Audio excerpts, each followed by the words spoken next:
今天看一台赵女星爆棚的吸尘器，侧面这样拉开，品牌在这个地方，这是型号，功率24瓦，转速是4500，这容量是4000，电压、尺寸这些都在。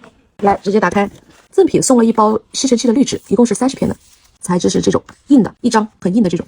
把这个盖板打开，哇塞，哇，好漂亮，有一个说明卡，教你们怎么使用。来，拿出来看一下，好薄，哇哦，那么它这个金属条是有这个保护膜的，把它撕掉会更好看。按键这个地方也有保护膜。来，机身展示，非常薄，就一颗硬币那么厚。这些地方都是有保护膜的，给它撕掉。屁股后面是这样的，4个角，这个地方的出风口有一点点突出。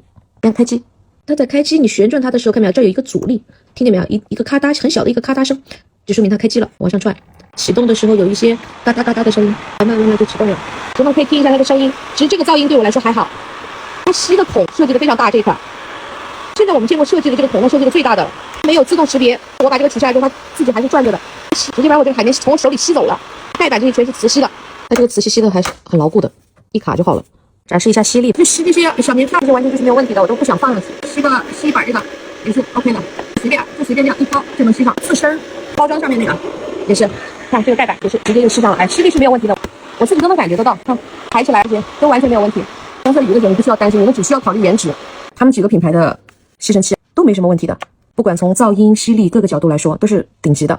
最主要现在我觉得姐妹他们就是在卷颜值，在打颜值，这个厚度是现目前我手里接触到的最薄的一款。好了，没有问题，姐们这条给姐们黑5个粉丝群参加。